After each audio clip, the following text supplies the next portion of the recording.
Protesters didn't leave. Too angry at a political class they blame for Tuesday's blast that killed dozens and destroyed and damaged many neighborhoods in the Lebanese capital.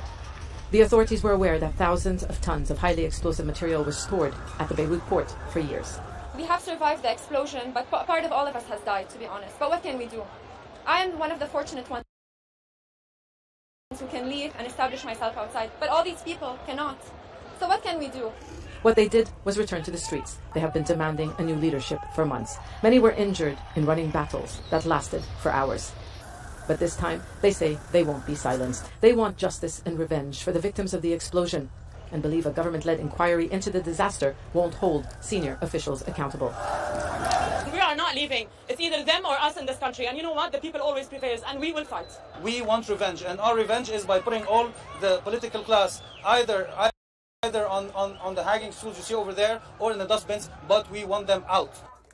Protesters also stormed 3 ministries. State institutions, people say, are run by corrupt politicians who they blame for draining the state's treasury.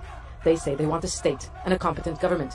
Currently, Lebanon's institutions are controlled by political parties, and there is a parallel state run by the Iranian-backed Hezbollah. The Prime Minister Hassan Diab, who took office early this year, is now offering a way out of the crisis.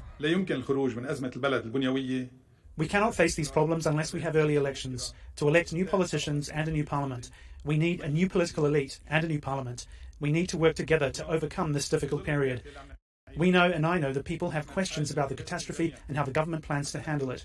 The catastrophe is way bigger than anyone could imagine. The impact may stay forever. Early elections have been one of the opposition's demands, but there are concerns. The sectarian-based political system and electoral law won't give independent candidates a chance. The early elections is a good step, but I'm afraid that the political parties they still have the power over the people, and it's all about the system. Like, I'm afraid that we will have the same people again. It's not the first time central Beirut turns into a battleground between the people and the establishment. The struggle for change is not new. The anger has been building for years. Many feel those in power caved in by proposing early elections.